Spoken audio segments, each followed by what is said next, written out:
Assalamualaikum warahmatullahi wabarakatuh. Alhamdulillah wassalatu wassalamu ala Rasulillah. Pertanyaan pertama setelah salam, misalnya teman saya membelikan saya handphone seharga 5 juta dan melakukan perjanjian jual beli yang mengharuskan saya bayar 6 juta rupiah, dicicil beberapa kali. Ternyata beberapa waktu berjalan baru tahu kalau teman saya membelikan saya itu dengan kartu kreditnya. Apakah saya berdosa dan termasuk tindakan riba? Pertama, bahasan ulama tentang masalah menggunakan kartu kredit masih khilaf di antara mereka. Karena kartu kredit dibolehkan dalam Islam, boleh orang cicil. Kredit artinya orang cicil, bayar. Dalam Islam dibolehkan menyicil, asal akadnya jelas, gitu kan?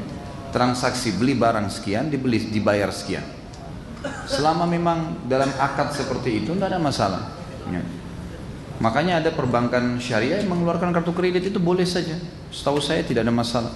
Karena dasarnya transaksi kredit boleh dalam Islam. Individu atau instansi. Tinggal masalah bagaimana perilakunya, bagaimana konsekuensi. Seperti misalnya kalau telat ada denda atau tidak. Nah ini kalau sudah ada hukuman ada denda, ada segala, ini tidak boleh. Kalau peringatan-peringatan dibolehkan. Jadi insya Allah kalau anda pertama tidak tahu tidak ada masalah. Yang kedua juga kalaupun dia pakai kartu kreditnya, selama tidak berhubungan dengan masalah riba yang akhirnya kena denda, konsekuensi denda dan segala, Allah alam yang saya tahu tidak ada masalah. Tapi lain kali lebih baik jangan. Dan saya sarankan teman-teman, sebenarnya yang banyak menjerumuskan kita dalam masalah riba ini, pertama karena kejahilan terhadap hukum, dalil-dalil yang kita jelaskan tadi. Yang kedua, tergesa-gesa, terlalu tergesa-gesa, merasa gengsinya naik pada saat bisa punya rumah, punya mobil mewah, padahal begitu meninggal disita semuanya. Ini gimana caranya? Apa yang mau dibanggakan? Apa yang mau dibanggakan teman-teman sekarang? Kenapa nggak sabar? Kenapa harus merasa malu dengan orang pada saat kita kontrak? Gak ada masalah, gak ada aib itu, gak ada sama sekali aibnya. Saya 8 tahun di Jakarta, alhamdulillah sampai sekarang saya masih kontrak. Tidak ada sesuatu yang saya merasa malu dengan orang. Apa yang harus dimalukan? Kemampuan saya begitu, ya sudahlah gitu. Kalau ada Allah mudahkan saya nabung, punya uang cash, beli mulia, saya beli cash. Gak ada sesuatu yang mengganggu saya. Kan gitu. Kendaraan kita mampunya beli yang harga sekian, mampu begitu ya sudah. Tabung sebentar, sabar, pakai kendaraan umum, nanti ada uang cash, beli cash. Jauh lebih aman. Aman secara hukum syar'i, ya. Aman juga dari sisi kemuliaan dirinya dan banyak hal lah, gitu kan. Jadi kita terjerumus ini karena terlalu memaksakan diri. Akhirnya memaksakan diri semuanya harus bermerek, dompetnya harus bermerek, tasnya harus bermerek, semuanya harus bermerek. Padahal semuanya cuma kemasan dunia. Mau diapain tuh dompet bermerek ditaruh dalam tas, dalam kantong, gitu kan. Banyak yang tidak bermerek tapi kualitasnya bagus. Yang penting kan kualitasnya. Kan bisa saja begitu. Jadi jangan terbawa dengan ego yang tidak habis-habis di masalah dunia. Kalau mau diikutin teman-teman sekarang tidak akan selesai urusan dunia. Punya mobil bagus nih, kita bangga tahun 2015. Tahun depan dan lagi nih 2016. Ada orang begitu baru setahun jual. Kenapa? Gengsi. Keluar HP merek baru langsung paling pertama beli. Padahal HP yang lama belum ditahu bagaimana pakainya. Ini gimana? Untuk apa? Untuk apa bersaing di situ? Apa manfaatnya?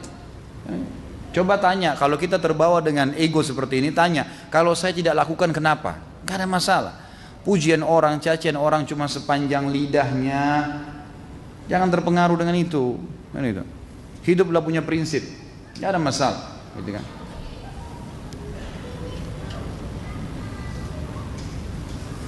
Semoga Ustaz dan jamaah sekalian selalu diberkahi dan dilindungi Allah. Amin. Insyaallah. Bagaimana apabila peminjam uang sengaja melebihkan bayaran hutangnya tanpa diminta? Apakah itu riba? Tidak. Kalau dia sendiri yang kasih dari ridho dirinya, nggak ada masalah. Yang riba kalau pemilik piutang yang memberikan syarat, itu baru riba. Saya pinjamkan 1 juta, kamu kembalikan 1.100.000, itu baru riba. Tapi kalau orang merasa temannya karena baik sama dia, dari pinjamin dia mau kasih lebih pada saat dia kembalikan tanpa diminta, tidak ada kesepakatan sebelumnya, maka tidak masuk riba. Itu sama dengan sedekah secara umum. Seberapa syar'i sistem perbankan syariah di negara kita? Baru berapa hari lalu saya mendatangi salah satu bank syariah untuk mengajukan kredit kendaraan bermotor. Setelah berdiskusi dengan CS Bank tersebut, saya mengetahui bahwa ada kemungkaran, ada apa ini? Ada kemungkinan kendaraan tersebut disita apabila cicilan macet tanpa adanya pengembalian uang yang telah dibayarkan. Kalau penyitaan barang tanpa dikembalikan, ini nggak boleh, riba, haram. Ini zulm. Tapi kalau dia sita barang itu untuk dia lelang, dia jual, kemudian dia mengambil haknya, kalau ada lebihnya dikembalikan kepada Anda, ini syar'i. Kalau ada perbankan syariah seperti ini perlu diperbaiki, tidak boleh. Tidak boleh, Allah alam yang saya tahu. Mudah-mudahan saja Dewan Syariahnya mengetahui permasalahan itu ya. Nah, kalau seberapa jauh sistem perbankan, saya terus terang tidak pernah terlibat secara khusus. Saya pernah didatangi oleh salah satu perbankan syariah, diminta jadi penasehat, tapi saya tidak bisa. Saya bilang saya tidak bisa pada saat itu karena banyak sekali kepadatan kegiatan dan dibutuhkan hadir berapa jam setiap hari, akhirnya mengawasin dan seterusnya. Akhirnya waktu saya tersita. Saya lebih merasa bahagia bisa duduk di majelis ilmu, bisa mendiri. Kalau ada hal-hal yang mau didiskusikan silakan, terbuka. Selama saya tahu ilmunya saya akan sampaikan. Tapi saya tidak pernah tahu teman-teman sekalian. Mungkin Anda bisa tanya kepada teman-teman asatidzah yang memang terlibat dalam dewan syariah mereka ini. Bagaimana pendapat Ustaz mengenai sistem BPJS di negeri kita? Jelas sekali ini, sudah dibahas kan ini. Ya, itu sistem asuransi yang tidak dibolehkan dalam syariat. Tetap ada masalah gharar, masalah riba termasuk di dalamnya. Dan sudah berulang kali, maaf, sesuatu yang sudah sering saya ulangi saya tidak akan bahas lagi karena ini akan panjang ya. Yang jelas asuransi dalam agama ada yang dibolehkan dan caranya sudah saya jelaskan. Ya, tidak ada istilah hilang apa yang sudah dikasih. Ya.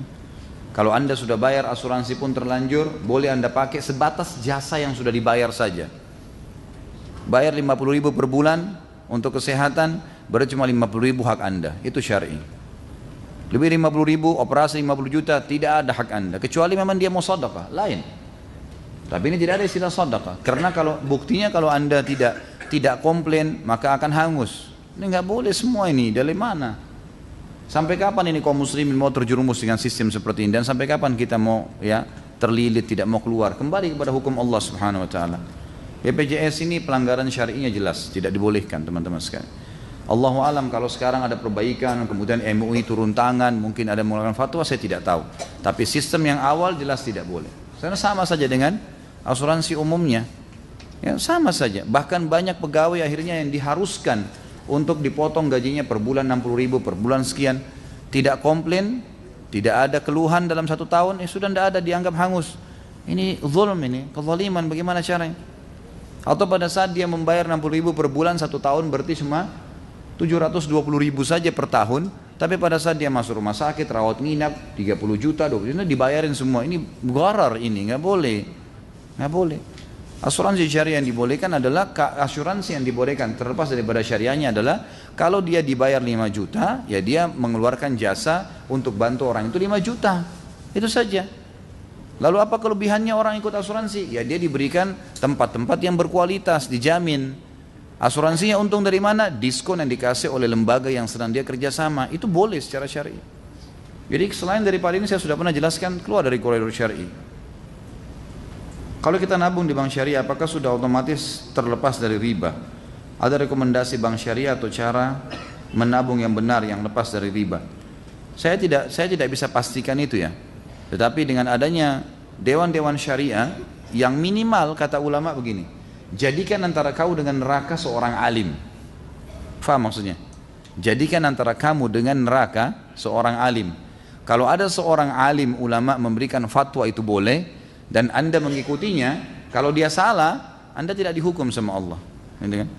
Kalau ada dewan syariah, ada alim ulamanya di situ yang memberikan fatwa, memang diakui misalnya dari Majelis Ulama Indonesia, memang membolehkannya, maka itu tidak ada masalah. Tapi saya pribadi nggak bisa memastikan itu, karena saya tidak terlibat di situ ya. Saya tidak berani. Kalau rekomendasi bank syariah saya tidak tentu saya tidak akan menyebutkan manapun. Yang Anda lihat Anda pribadi bisa bertanya, bisa datang, gitu kan. Tapi minimal perbankan syariah minimal, ya, kan ada dewan syariah yang tadi saya katakan konsep dasarnya jadikan antara dirimu dengan neraka seorang alim. Anda bisa lari ke sana, kembali ke situ. Dan kalau bagaimana cara menabung yang lepas dari riba, tentu kalau zaman dulu ya yang dilakukan oleh Nabi SAW dan para sahabat, terutama para sahabat ya, mereka menabung dengan cara bentuk emas, ya, membeli emas. Dan ini saya sarankan teman-teman sangat baik kalau ini dilakukan. Ada uang, tabungan sedikit, kumpul, beli berapa gram emas, ya mungkin seperti logam mulia ya, lalu disimpan, itu lebih baik.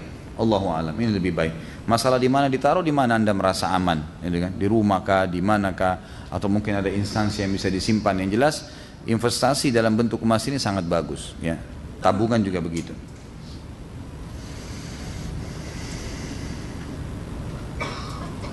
Tolong teman-teman kalau nulis, saya bukan ahli membaca yang hebat ya. Jadi tulisannya jangan kayak cakar ayam. Saya bekerja di perusahaan yang modal usaha meminjam dari bank konvensional, bagaimana hukumnya? Tadi sudah saya singgung ini.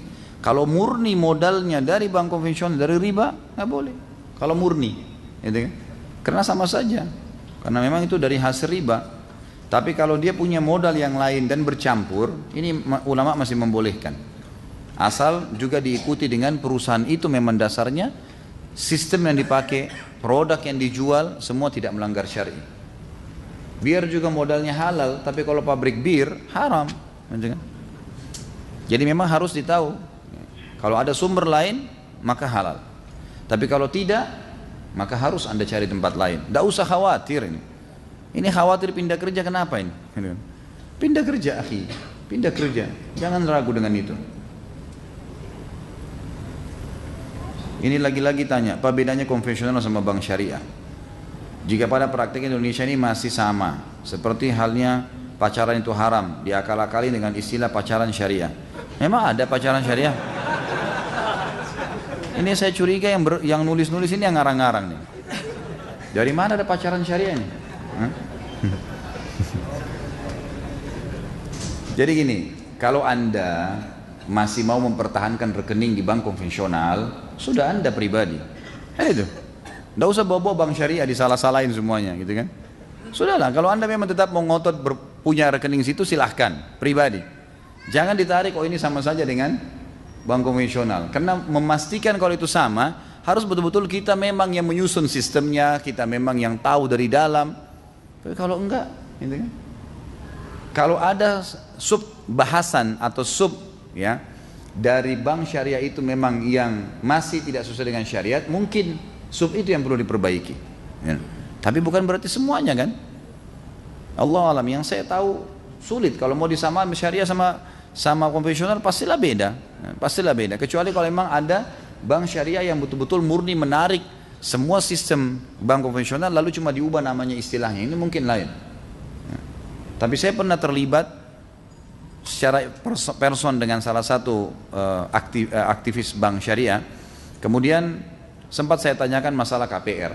Bagaimana kalau seandainya tidak bisa dibayar oleh nasabah? Dia cuma bilang kami berikan peringatan.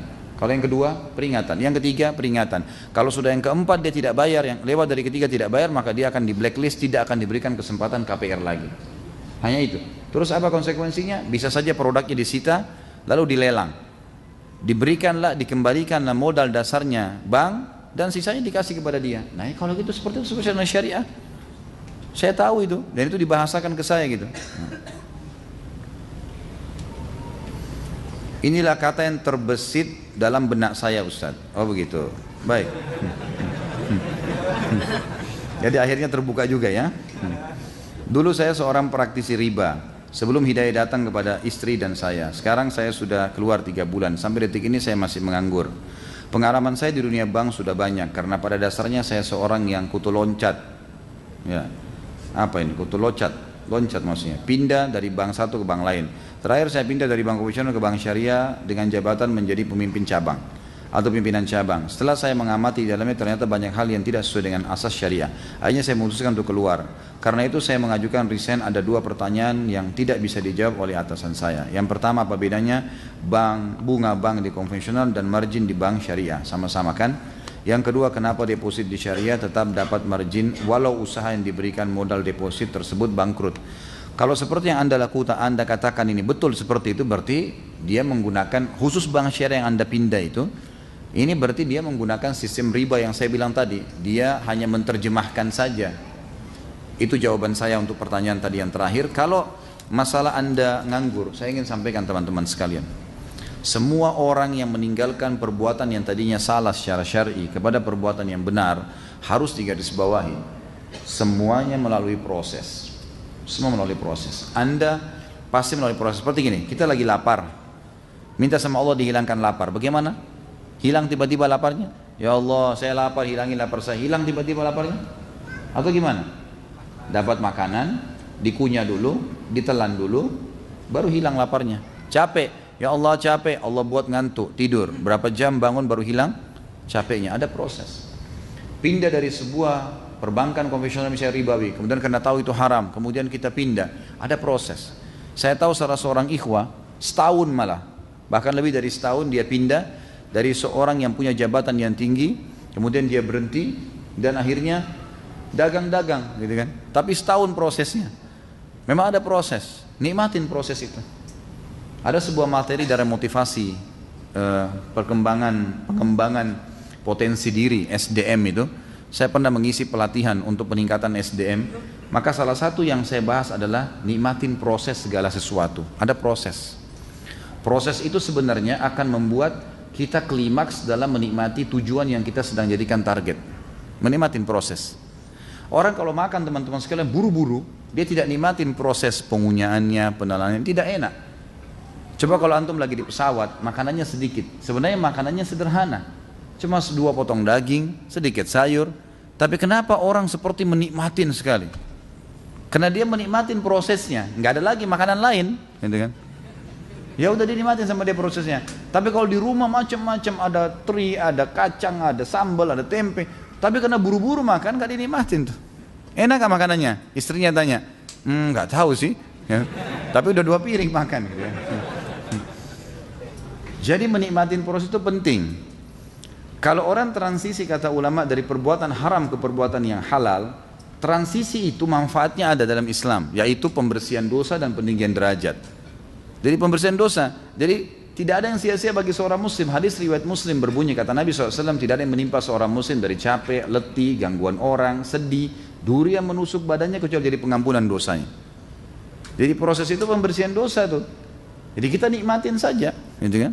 Menikmatin saja. Dan insya Allah saya dengan izin Allah, Allah yang menjadi penjamin dalam masalah ini. Saya cuma mengatakan insya Allah orang yang meninggalkan haram pasti dijamin oleh Allah Subhanahu Wa Taala. Karena Nabi SAW mengatakan, man taraka syai'an lillah abdalahu khairan min. Siapa yang meninggalkan sesuatu karena Allah, dia tahu itu haram dia tinggalkan, abdalahu khairan min. Pasti Allah ganti untuk yang lebih baik. Ya. Pasti Allah ganti untuk yang lebih baik. Itu jaminan. Tapi memang ada prosesnya. Nikmatin prosesnya. Insya Allah akan ada ujungnya. Fa inna ma'al usri yusra. Inna ma'al usri yusra. Di setiap kesulitan ada kemudahan. Diulangi sama Allah dengan harfut ta'kid, memastikan inna. Sesungguhnya setiap kesulitan ada kemudahan. Memang begitu.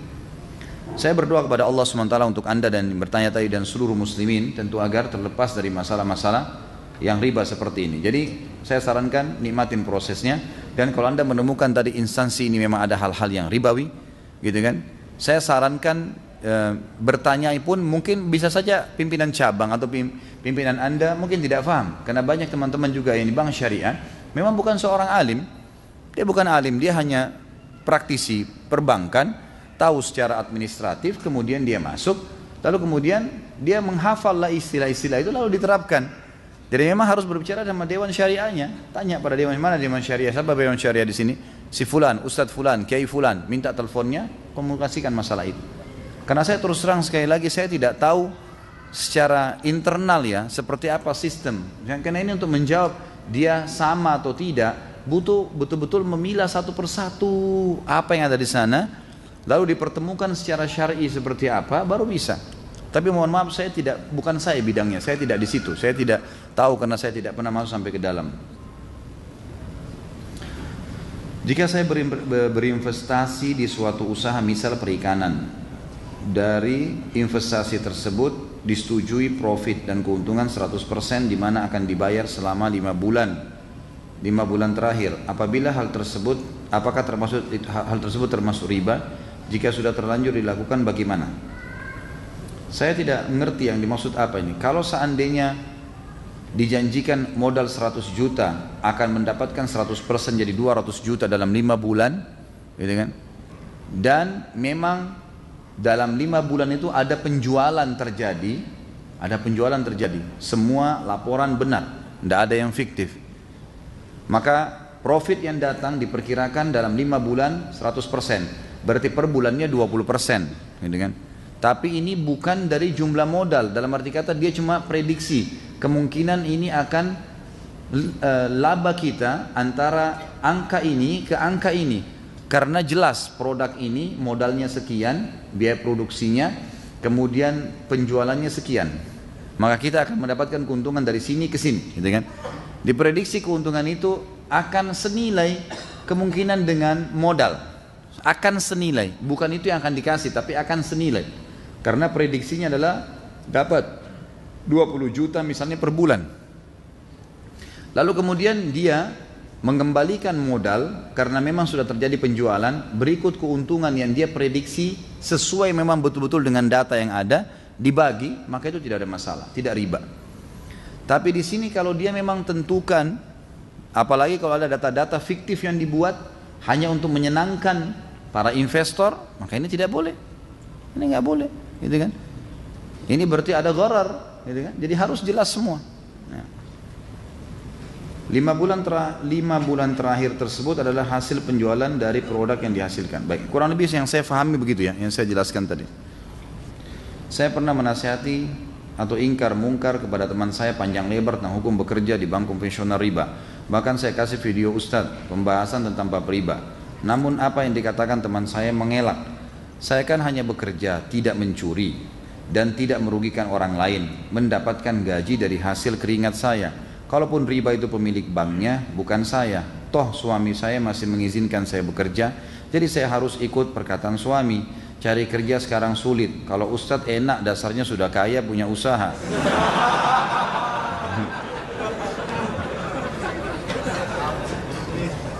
Jadi saya selalu menemukan kasus yang sama ya. Pada saat orang sama tadi, orang mau bertahan di perbuatan yang sudah salah, dia tahu itu salah sebenarnya. Subhanallah, tidak ada orang buat dosa kecuali ada perasaan dalam hatinya beban ini salah. Tapi karena dia berat mau meninggalkan, maka dia berargumentasi ke sana sini, gitu kan? Sama saja dengan orang mengatakan saya kerja di pabrik bir. Bukan urusan saya, modalnya pemilik bir yang punya, dia yang bangun pabriknya, saya cuma bekerja. Masalah itu haram sumbernya ya bukan urusan saya. Sama saja, gitu kan? Orang yang mengatakan riba sama khamar berbeda ini keliru ini. Bahkan tadi di 7 dosa yang membinasakan, riba masuk, khamar tidak masuk tuh. Gitu kan? Ini hati-hati nih. Jadi nggak boleh membahasakan itu. Dan tidak ada urusannya sama suami mengizinkan ini. Suami izinkan, tapi kalau pada hal yang haram tidak boleh. Gitu kan? Tetap tidak boleh. Kalau dosa riba lebih berat daripada 36 kali berzina, enakan pelacur dong. Ya. Bisa berzina terus. La haula wala quwata illa billah. Subhanallah, saya tadi bilang la haula wala, ternyata penanya juga menulis itu, subhanallah la haula wala quwata illa billah. Nasihat saya dijadikan bahan olok-olok dan candaan begitu sulitnya memberikan pengertian dan pemahaman seperti ini Ustaz. Jika seseorang sudah berada pada zona nyaman dengan posisi jabatan dan gaji, bagaimana menyikapinya Ustaz? Tugas kita hanya menasihati. Ma alaika illa balag. Tugas kita hanya menyampaikan. Masalah dia mau terima, dia tidak terima, itu nggak usah kita campur sampai ke sana, karena kita tidak bisa lagi. Gitu kan? Tugas kita mengingatkan. Nabi Nuh alaihissalam terus mengingatkan anaknya sampai sudah naik air, sudah tergenang kakinya, anaknya Kan'an sudah terkena air, diajak oleh ayahnya, ayo selamatkan dirimu anakku. Ini azab Allah. Enggak, saya akan selamat ke gunung. Tetap ngotot, sudah jelas depan mata. Sampai tenggelam akhirnya, sampai tenggelam. Jadi Nabi Nuh alaihissalam sempat sedih. Lalu Allah SWT dia mengatakan, ya Allah anak saya. Kata Allah, dia bukan anakmu lagi. Ya. Karena dia melakukan perbuatan atas pilihan dia sendiri. Enggak boleh, itu kufur. Ya. Allah mengatakan, saya khawatir, saya tidak ingin hai Nuh, kamu menjadi orang yang jahil. Maka dikatakan dalam sebuah riwayat, Nabi Nuh alaihissalam karena takutnya sama Allah ditegur, saya tidak ingin kau termasuk orang yang jahil, tidak berani mengangkat kepalanya ke langit selama 40 tahun. karena takutnya dengan Allah Subhanahu wa taala. Jadi yang kita ambil pelajaran adalah bagaimana memang orang kalau ngotot dengan perbuatannya, ya sudahlah, mau diapain, kita mau paksa apa. Nabi Nuh istri dan anaknya, Nabi Lut istrinya, gitu kan. Asia suaminya Fir'aun, sudah dinasehatin nggak mau, gimana kira-kira bisa buat apa, gitu kan. Saya sering ceramah setiap hari, banyak kerabat saya yang belum paham sunnah, banyak. Ada di antara kerabat saya nasihatin, kalau saya datang iya, tapi nanti di belakang berbuat lain lagi. Terus saya mau buat apa kira-kira? Saya mau ngawasin 24 jam? Enggak. Tugasnya menyampaikan. Kalau dia pintar, dia ambil ilmu itu tanpa melihat saya. Karena ini wahyu yang disampaikan, bukan perkataan saya pribadi, gitu kan. Seperti itulah memahaminya. Jadi insya Allah Anda sudah dibalas oleh Allah Subhanahu wa taala dengan kebaikan karena sudah niat mendakwai, dan jangan kecewa. Ingat, niat dakwah karena Allah bukan karena orangnya. Jadi kalau dia masih menolak, kita masih mau mendakwai, kita harus yakin Allah memberikan pahala lagi. Jadi tidak usah jenuh.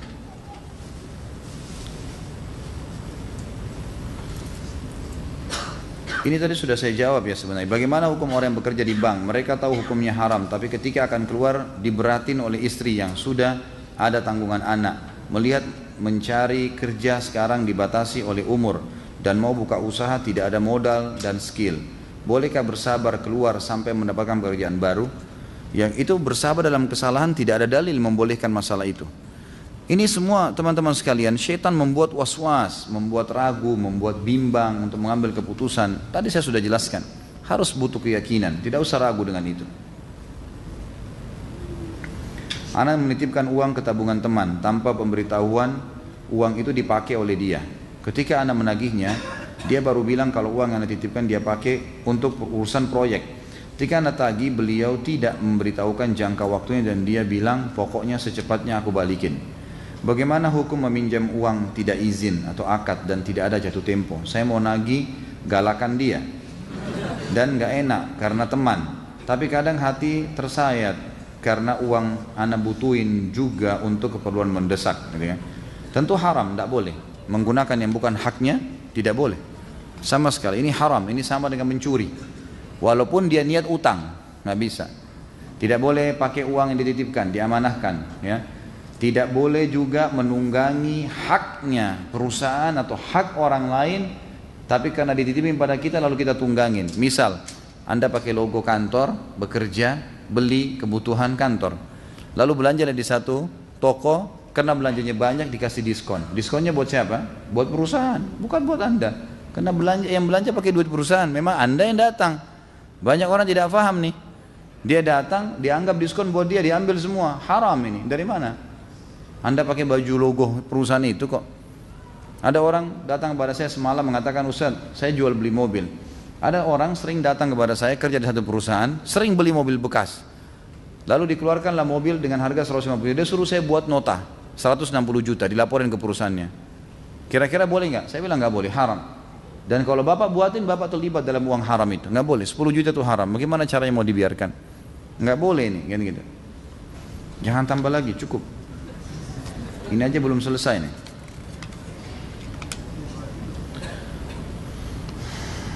Saya karyawati salah satu bank konvensional. Pada saat ini saya dalam proses berhenti kerja karena ada kontrak kerja yang belum diselesaikan. Saya pernah mendengar ceramah Ustaz tentang ibadah di bangunan yang didirikan dengan uang haram. Tidak diterima ibadah tersebut. Bagaimana ibadah solat yang lagi saya jalani saat ini? Apakah solat saya diterima? Setahu saya kalau tempat ibadah, saya tidak tahu ya kalau saya pernah sampaikan itu. Tentu saja kalau dari uang-uang haram maka tidak dibolehkan. Cuman dilihat sekarang, dari bank konvensional ini yang digunakan untuk membangun tempat ibadah itu dana nasabahkah yang memang di situ bercampur antara uang warisan, gaji kerja, keuntungan bisnis, atau memang dari hasil ribanya? Kalau dari hasil ribanya memang nggak boleh sama sekali. Tapi kalau masih dari dana nasabah yang dipakai karena disimpan oleh bank lalu dipakai dibangun, atau memang ada dana sosial, ya seperti biasanya diminta zakat atau pengeluaran dari potongan dari uang itu untuk kegiatan sosial, maka itu tidak ada masalah.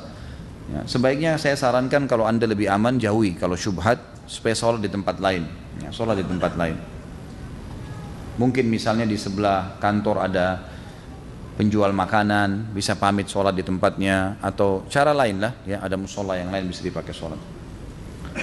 Seseorang membeli barang katakanlah seharga 10 juta lalu membayarnya dengan kartu kredit dengan cicilan 12 bulan dan bunga 0%. Apakah ini diperbolehkan mengingat bila membayar cash maupun kredit nilainya sama saja? Setahu saya boleh, nggak ada masalah. Gitu kan? Masalah menggunakan fasilitas bank konvensional ini yang harus Anda jauhi. Tapi hukumnya boleh atau tidak boleh, gitu kan? Secara umum kata ulama boleh menggunakan fasilitas perbankan yang sifatnya tidak ada hubungannya dengan masalah ribawi. Kalau tidak ada hubungannya sama ribawi, misal gini, kartu kredit itu pembuatan kartunya dipakai dari uang nasabah. Juga beli produknya dia murni mendapatkan keuntungan dari toko-toko yang dibeli barangnya. Makanya sampai sini masih boleh. Tapi kalau sampai terlambat bayar kena, ini nggak boleh. Berarti sudah masuk dalam sistem ribawi di situ. Jadi sebaiknya jangan, jauhi saja. Yang itu. Teman-teman, pegang satu hal ini. Jangan belanja kalau belum mampu. Nggak usah paksain diri, kenapa? Gitu kan? Makanya kalau punya HP, dikeluarin dari kantong kalau perlu. Karena kalau dikeluarin mereknya lama, ditaruh sebelah teman kita baru, kita malu. Kan itu. Simpan di kantong aja. Kalau perlu bunyi baru angkat. Dikeluarin nanti lihat di sebelah itu lebih bagus tuh. Berapa harganya? Beli di mana? Oh saya kredit, saya begini. Kredit lagi, gitu kan? Manusia suka tergoda. Jangan tergoda, gitu. Jika seorang membeli barang 1 juta pada hari ini dengan harga kredit, lalu membayarnya nanti di saat jatuh tempo tagihan sebesar 1 juta, apakah ini diperbolehkan? Jika seseorang membeli barang seharga 1 juta pada hari ini dengan kartu kredit, lalu membayarnya nanti di saat jatuh tempo tagihan sebesar 1 juta, setahu saya boleh, nggak ada masalah di sini. Tapi tentu saja lebih baik Anda hindari ya di sini. Ini saya tidak tahu mau baca yang mana, terlalu banyak, masya Allah. Ustadz, gaji bulanan saya ditransfer oleh bank konvensional. Bolehkah saya tidak segera mengambil gaji saya dari rekening tersebut? Dan bagaimana saya membersihkan simpanan saya dari riba atas simpanan seperti bunga? Jika apa yang saya lakukan ini diperbolehkan? Setahu saya ini lebih baik, lebih aman jauhi, syubhat gitu kan. Tapi kalau di tempat Anda tidak ada tempat penyimpanan yang aman, sebagian ulama mengatakan boleh, tapi jangan terlibat di masalah ribanya. Jangan ada bunganya, gitu kan. Kalau ada kebutuhan ditarik segera, ya, diinvestasikan di mana, itu jauh lebih aman. Tapi kalau ditabung, dibiarkan di situ sampai akhirnya membuat berbunga-bunga, ini semestinya tidak boleh. Yang saya tahu tidak boleh. Saya meminjam KPR dari bank, saya sarankan tidak usah ditulis nama banknya ya. Jangan ditulis, sebab ini nanti saya sudah bilang, di pengajian saya jangan sebut nama orang, jangan sebut nama lembaga, dan juga ya jangan sebut, pokoknya masalah saja, masalahnya apa gitu. Saya pinjam KPR dari sebuah bank oleh MUI, dijamin prakteknya sesuai dengan syariat. Setelah saya hitung, saat saya di akhir masa hutang 5 tahun, kelebihan bayar saya 20% dari hutang. Apakah saya berdosa riba? Hutangnya apa dulu nih? Kalau hutang murni, jelas murni riba berarti. Hutang tidak boleh berbunga, gitu kan? Tapi kalau sifatnya memang pinjaman, hutang itu kebutuhan pribadi, beda dengan investasi. Kalau dia untuk investasi, dan perhatikan baik-baik akadnya, apakah di akad ada kesepakatan untuk bagi hasil? Kalau ada bagi hasil, maka bagi hasilnya harus jelas dari persentase keuntungan dari laporan yang Anda berikan. Kalau tiba-tiba seperti ini saja, ini riba, nggak boleh walaupun bank syariah. Dan saya sarankan teman-teman yang sudah terlanjur kontak dengan bank-bank ini, maka selalu minta konsultasi sama dewan syariahnya, tanya pada mereka, ya, tanya gimana jalan keluarnya, karena pasti mereka lebih mengetahui masalah itu. Apa hukum mencairkan jam sostek dari jaminan hari tua JHT yang dalam setiap laporan akhir tahun ada dana pengembangan investasi yang tidak kita ketahui yang diinvestasikan di bidang apa? Ini sama saja hukum asuransi yang sudah sering saya ulangin, ya. Maka itu Allahu alam syubhat minimal yang semestinya harus dijauhi.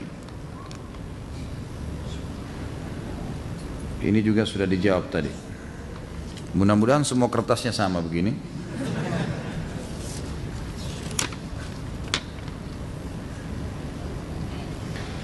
Ustaz, saya baru tahu dan jelas tentang hukum riba. Astagfirullah. Ustaz, berarti saat ini saya lagi terlilit riba dengan hutang pinjaman dari bank. Dan pada saat ini juga saya dalam kesusahan dalam membayar hutang tersebut. Apa yang harus saya lakukan dalam situasi seperti ini setelah saya taubat dan tidak ingin terlibat dalam hal ini lagi? Apa ada amalan yang harus saya lakukan? Pertama, muhasabah tentunya, karena kita sudah melakukan perbuatan salah Dan jalan yang terbaik adalah taubat. Taubat nasuha kepada Allah Subhanahu wa taala. Berhentikan semua pintu-pintu riba mulai sekarang, dan yang sudah terjadi usahakan maksimalkan, lakukan apa yang bisa dimaksimalkan. Misal kita datang negosiasi, kalau ada dana yang bisa kita lakukan cash kita bayar, kalau nggak bisa bayar lanjutkan dengan KPR yang ada semampunya, gitu kan. Jadi semampunya dilakukan, tapi jangan buka pintu baru. Kalau Anda mengatakan lalu bagaimana saya buntu ya, ini harus bertawakal kepada Allah SWT. Artinya memang kita meninggalkan yang haram dengan keyakinan Allah akan membantu sambil kita ikhtiar. Insya Allah akan ada jalan keluar, dan nikmatin proses tadi yang saya bilang itu, gitu kan. Kalau masalah bagaimana jalan keluarnya pada saat terlilit utang, ya saya bilang negosiasi sama pemilik piutang, bicarakan baik-baik, lalu sampaikan niat baiknya seperti apa, dan kita ya jalani itu. Ya. Properti nilainya akan naik terus, sehingga jika seseorang menabung untuk rencana membeli rumah akan kesulitan terbeli karena harga rumah tersebut terus naik. Maka kebanyakan orang awam mengambil jalan pintas KPR ke bank dengan alasan logika pertama, daripada uangnya buat ngontrak lebih baik buat nyicil rumah. Nanti rumahnya juga jadi milik sendiri. Kalau beli langsung ratusan juta tidak mungkin ada uang. Kan lebih baik ngangsur, lebih ringan. Suka duka ngontrakan kayak kucing boyongan, pindah sini pindah sana, kadang diusir, rumah bocor dan lain-lain. Bagaimana menyikapi pemikiran masyarakat awam seperti ini? Sudah saya bahasakan tadi sebenarnya teman-teman sekalian. Jadi ini cuman alasan-alasan yang ditarik untuk membenarkan perilaku itu. Pertanyaannya, sampai kapan Anda mau lakukan perbuatan ini? Dan kenapa, apanya yang aib? Kalau kita ngontrak, kalau dikatakan rumah kontrakan bisa bocor, memang rumah baru nggak bisa bocor? Bisa semuanya, itu cuman alasan saja. Jangan terbawa dengan arus gengsi ini. Ini gengsinya nih yang jadi masalah ini. Wahai muslimin, sadarlah ya.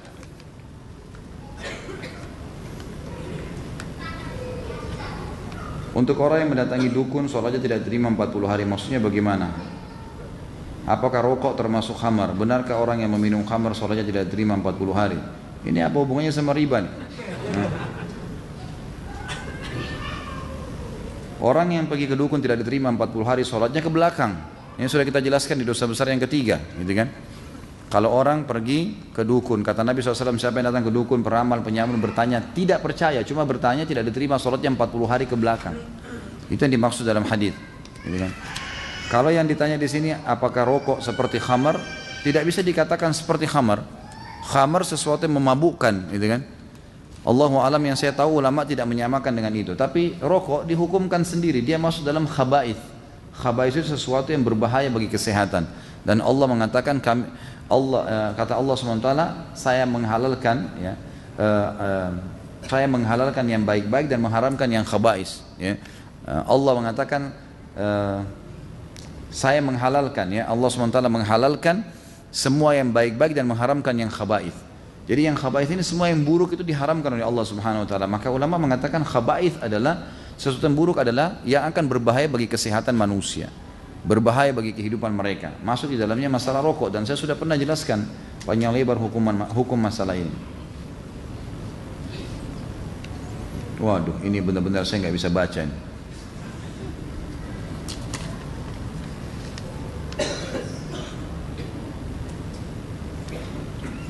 Saya mau tanya, tante saya sudah tercebur dalam riba. Dia pinjam 800 juta, sekarang sudah menjadi 1,7 M. Pada saat pinjam, ia tahu kalau itu riba. Sekarang bagaimana tante saya mencuci uang, sedangkan uangnya sudah tercampur? Syukran Ustaz. Ini kesian Ustaz ya. Karena kadang-kadang pesawat itu seperti kalau pilot udah patah sayapnya kiri kanan, ya, ini selamatin. Sama pernah saya kasih contoh itu. Ada ibu-ibu 5 hari lagi mau Ramadan, tanya, Ustaz, saya punya utang Ramadan 2 minggu belum saya bayar, bagaimana hukumnya? Jadi saya lempar tanya, ibu 11 bulan kemana? Hah? Masa sekarang sudah kepepet tinggal 5 hari Ramadan baru tanya 2 minggu utang saya? Jadi seperti Ustadz yang harus nanggung tuh. Ini tante anda yang bertanya sudah tahu riba, kenapa dilakukan? Ya sudah tahu riba dilakukan, jadi akhirnya konsekuensinya datang, gitu kan? Sampai 1,7 M, bagaimana dia harus melakukannya? Dia harus bertaubat kepada Allah, kemudian dia berhenti sampai di situ, dia berusaha menyelesaikan apa yang ada. Itu jawaban ringkasnya. Karena tidak ada jawaban yang lain, gitu kan?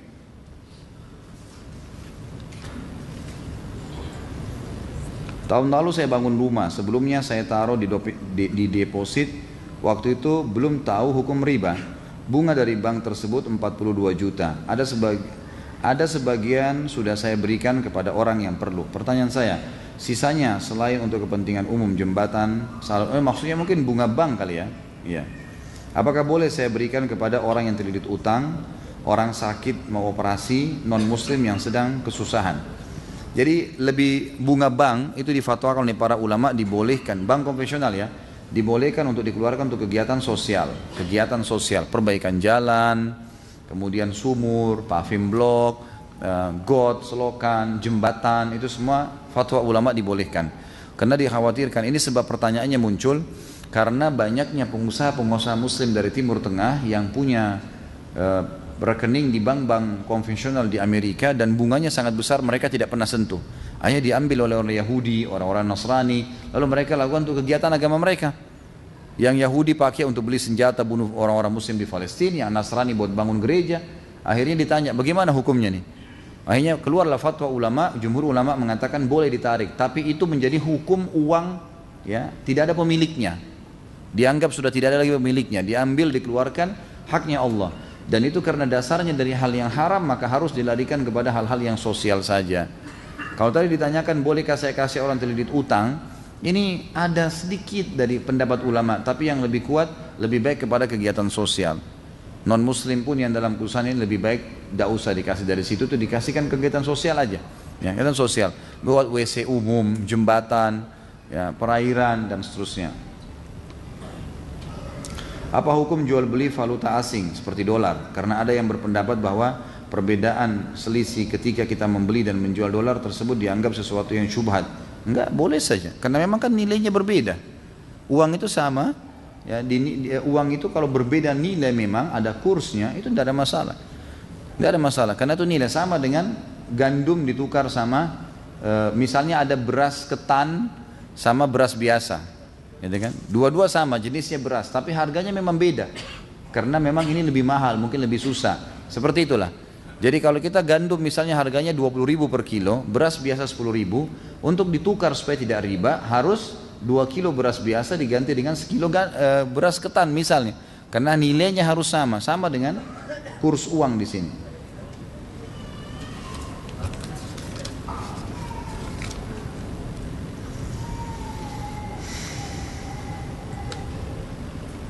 Ya ini sama tadi ya. Apa hukum bunga tabungan, bunga biro, deposit dan bunga sejenisnya boleh digunakan untuk kegiatan sosial, misal membangun jalan, jembatan ataupun membangun masjid.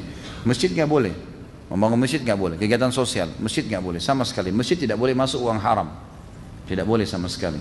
Bahkan pendapat yang lebih kuat, zakat mal aja nggak boleh pakai bangun masjid. Karena makna fisabilillah memang jihad. Ada pendapat kecil ulama mengatakan salah satu dari 8 penerima zakat adalah ada kata-kata fisabilillah. Ini bukan cuma jihad tapi masuk sebuah kegiatan termasuk bangun masjid. Tapi ini pendapat yang marjuh, bukan dinomorsatukan oleh para ulama. Yang didahulukan adalah fisabilillah di jalan Allah. Kalau uang zakat saja yang memang kemungkinan besar dia adalah uang yang suci, tidak boleh bangun masjid, apalagi bunga bank yang tidak boleh, jelas. Jadi ini hanya untuk kegiatan umum saja tadi ya.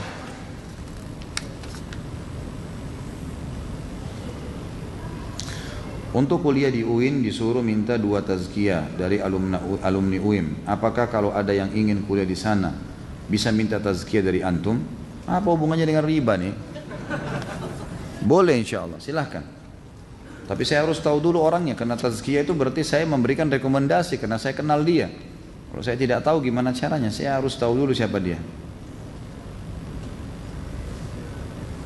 Ada seorang tukang servis elektronik, misalnya ada pelanggan mau benerin TV-nya yang rusak, terus di salah satu komponen di rangkaian TV itu ada yang rusak, diganti dengan komponen dengan harga 10.000, akhirnya bisa normal kembali, tapi dipatok biaya total 50.000 buat servisnya. Apa hukumnya dengan tukang servis itu? Apakah dia termasuk makan uang riba? Tentu saja kalau dia individu tidak ada masalah, tapi dia bilang dari awal, gitu kan? Ini 10.000 alatnya, 40.000 jasanya. Atau dia bilang ini alat sama jasa saya 50.000 rupiah. Setahu saya itu nggak ada masalah. Kalau individu. Kalau lembaga, tergantung apa kesepakatan dia dengan lembaga. Diikat akad apa sih ya? Misal lembaga mengatakan kamu boleh datang ke konsumen dan hanya boleh memberitahukan harga apa adanya. Ini ada listnya, servis perbaikan ini, 25.000, 35.000 ada harganya. Dia nggak boleh naikin dari itu. Komponennya begini harganya, begitu saja. Itu kalau instansi, dia harus ikuti akadnya. Tapi kalau individu ini Allah Alam masih boleh.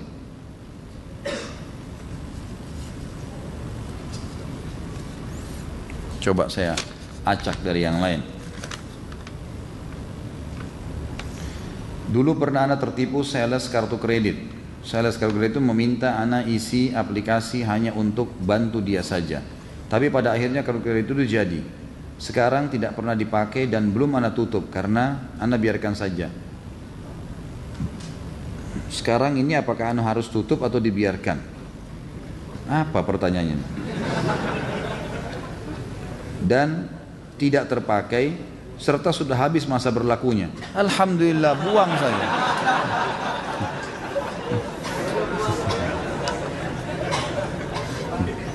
Ini makin lama jemaah saya makin manja ya.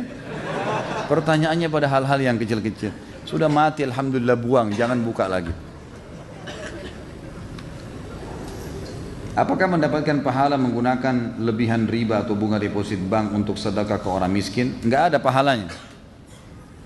Uang haram kalau dikeluarkan untuk kegiatan sosial tidak ada pahalanya.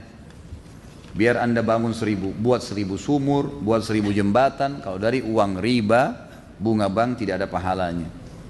Itu harus dipahami ya. Beda itu. Yang ada pahalanya sedekah dari uang yang suci, itu baru bisa. Kalau enggak bisa. Ini kembali kepada hukum asal. Uang itu kayak tidak ada pemiliknya. Kembali kepada kegiatan itu.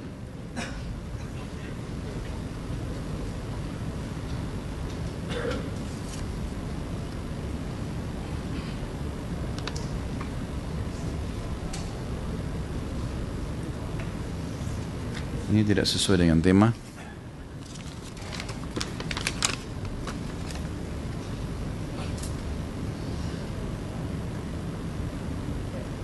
Memiliki saham di bursa efek dan ikut andil dalam penanaman modal secara aktif, apakah termasuk perbuatan riba? Tergantung perusahaannya, tergantung sistem perusahaan. Jadi yang dalam Islam itu masalah boleh ikut saham atau tidak dilihat perusahaan itu ya bergerak di produk apa, ya. Modalnya dulu ya, modal, produk dan sistem. Ini 3. Kalau ini semua tidak ada pelanggaran syar'i, boleh Anda ambil saham di situ, tanam saham. Ini yang saya tahu, Allahu a'lam. Tapi kalau ini saja sudah syubhat maka tidak boleh.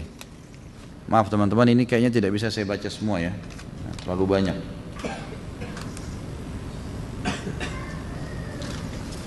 Ini tidak sesuai dengan tema.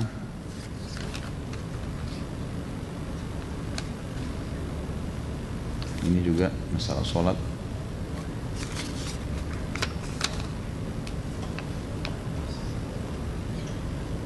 Ini juga alhamdulillah. Pak Yoyo sudah bilang semuanya. Apakah haram hukumnya memakan uang pensiun setelah keluar dari bank konvensional? Ya, kalau misalnya Anda sudah terlanjur ambil dan belum tahu hukumnya, maka yang sudah diambil halal. Tapi kalau sekarang sudah tahu hukumnya, maka tidak boleh diambil. Tadi sudah kita jelaskan hukumnya itu. Sudah jelas riba. Jangan tergiur dengan jumlahnya. Makin banyak yang haram masuk ke dalam badan kita, maka makin besar konsekuensinya. Dan ada hadis yang berbunyi, kata Nabi SAW, lahmun nabata min suhtin an-naru awla bihi. Daging yang tumbuh dari uang yang haram, maka neraka lebih pantas baginya.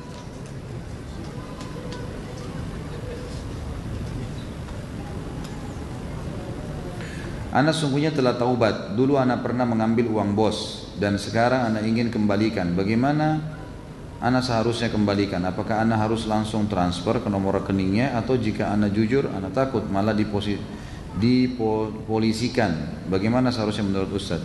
Uang haram harus dikembalikan temanku. Harus dikembalikan kepada pemiliknya. Disampaikan apa adanya dan tidak usah khawatir. Insya Allah. Jadi kita mengatakan kepada dia, setahu saya dulu ada dana sekian dan kayaknya masuk kepada saya. Saya baru tahu hukumnya dan ini tidak boleh. Saya akan kembalikan. Insya Allah dengan niat baik Allah akan tutupi kesalahan Anda. Insya Allah. Gitu kan? Karena kalau ditransfer tanpa diberitahukan, bagaimana caranya orang bisa tahu? Mungkin tidak diketahui, malah mungkin bisa disalahgunakan dana itu nanti. Kalau tidak tahu dari mana asalnya. Tidak usah khawatir, insya Allah. Kalau niatnya ikhlas membicarakan baik-baik, karena memang saya betul-betul jahil, tidak tahu dulu, sekarang saya tahu hukumnya, saya harus kembalikan. Gitu.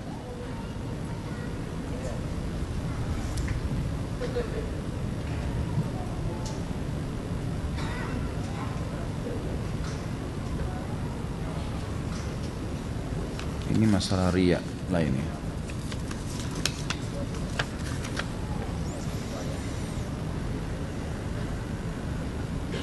Apakah boleh kartu kredit digunakan pada saat darurat atau musibah, namun dilunasi tepat waktu? Lebih baik dihindari, lebih baik dihindari. Masalah ada musibah, kita justru musibah itu teman-teman sekalian saatnya kembali kepada Allah. Jangan justru menjerumuskan diri pada yang haram. Insya Allah dengan kembali kepada Allah Subhanahu Wa Taala, Allah kasih jalan keluar. Dan harus diikuti dengan keyakinan itu. Insya Allah. Ini sama juga.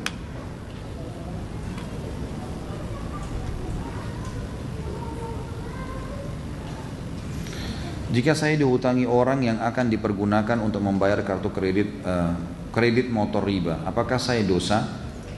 Kalau dia membayar, dia ingin bertaubat dan ingin melunasi riba yang terjadi, maka Anda tidak berdosa, malah berpahala. Membantu orang melepaskan diri dari hutang. Saudara kita punya kredit, kemudian dia tahu hukum riba, lalu dia ingin melepaskan diri, tapi dia tidak bisa bayar.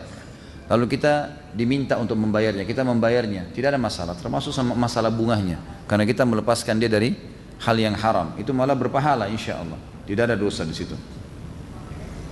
Mohon nasihat untuk mengatur waktu yang berkah. Saya karyawan yang terikat jam kerja 7 sampai jam 7 pagi sampai jam 6 sore, dan hingga saat ini ilmu agama masih sangat kurang. Kalau Anda bisa di setiap jeda waktu istirahat dengarkan. Sekarang alhamdulillah ada beberapa perusahaan dan berita gembira, teman-teman di perusahaan ini menyampaikan kepada saya kalau mereka berusaha untuk mendengar ceramah-ceramah saya pada saat jeda istirahat. Itu sangat baik, gitu kan? Kita bisa dengarkan sekarang dari HP. Kalau tidak bisa hadir, kalau bisa hadir alhamdulillah itu lebih bagus lagi. Ya, dan saya sarankan kalau yang sudah berumah tangga, ajak keluarganya untuk hadir di majelis ilmu sama-sama. Jangan sendirian, gitu kan? Supaya mereka tahu kita sedang menghadiri majelis ilmu yang seperti apa. Ada seseorang yang meminjam uang senilai 500 juta rupiah dengan menggadaikan rumahnya yang seharga 500 juta rupiah juga dalam waktu 1 tahun. Namun setelah 1 tahun ia tidak mampu membayar utangnya. Lalu orang yang dihutangi tersebut menjual rumah yang telah digadai. Tetapi ia berhasil menjualnya dengan melelang rumah itu menjadi 600 juta. Dan orang yang berhutang ridho dan tidak menuntut untung atau lebih dari hasil penjualan rumah tersebut. Apakah dalam muamalah ini ada unsur riba? Kalau kesepakatannya adalah ini saya gadai, dan pada saat menggadai itu memang ada prediksi nilai, tapi itu bukan pegangan pada saat dikembalikan. Kalau dia tidak bisa bayar, pegangannya adalah pada saat transaksi, pada saat dijual produk itu. Misal saya gadaikan tadi rumah dengan harga 500 juta, ternyata berjalan setahun rumah itu menjadi 600 juta. Jadi yang jadi patokan adalah 600 jutanya, bukan 500 juta. Walaupun ada prediksi, kan prediksi saja awalnya itu 500 juta. Harus pada saat dijual. Kalau orang itu beriman kepada Allah, dia harus mengambil 500 juta uangnya dan 100 juta dikembalikan kepada orang yang tadi menitipkan gadaian. Tapi kalau misalnya dia pun tidak mau ambil, memang dia tidak mau ambil haknya, sudahlah, tidak apa-apa, 100 juta pun saya kasih, itu halal bagi dia. Apa hukumnya melakukan transaksi jual beli seperti insiden berikut? Seseorang yang menjual suatu barang dengan mempromosikan harga murah untuk menarik perhatian pelanggan, namun itu hanya sebagai harga dasar. Ternyata banyak pelanggan yang mau membeli dengan harga yang bervariasi, dan penjualnya pun memiliki pelanggan yang mampu membayar dengan harga tinggi. Saya tidak ngerti maksudnya, ya. Seseorang yang menjual suatu barang dengan mempromosikan harga murah untuk menarik perhatian pelanggan, namun itu hanya sebagai harga dasar. Ternyata banyak pelanggan yang mau membeli dengan harga yang bervariasi, dan penjual pun memilih pelanggan yang mampu membayar dengan harga tinggi. Nggak boleh, dia menipu berarti. Kalau dia sudah mempromosikan harga 50.000, harus dia jual 50.000. Jangan setelah konsumen datang, datang ke tempatnya dia karena promosi itu, lalu kemudian ini ada syaratnya. Ini nggak boleh, harus cuma begini, harus cuma di hari ini, padahal sebenarnya dia tidak jelaskan dari awal. Ini nggak boleh, haram ini, menipu orang, nggak bisa. Manggasyana falaysa minna, kata Nabi SAW. Jadi tidak boleh. Dia promosikan 1 bulan ini 50 ribu, 50 ribu. Mau orang kaya, mau orang miskin masuk sama saja, tidak boleh diubah. Apa hukum transaksi online seperti ini? Uang sudah ditransfer kepada penjual. Si penjual sudah menjanjikan untuk mengirimkan barang dalam 1 hari. Ternyata barang baru sampai setelah 2 atau 3 hari. Akibat mekanisme pengiriman yang tidak valid. Kalau jadi gini, kalau antum sudah janji dan ternyata meleset harus minta maaf. Kalau tidak masuk dalam dosa ingkar janji, gitu kan? Jadi kalau kita bilang, insya Allah ini akan masuk sampai 1 hari, ternyata meleset, disampaikan, telepon orangnya, maaf ini tidak bisa karena meleset, disampaikan begitu, apa adanya, gitu kan?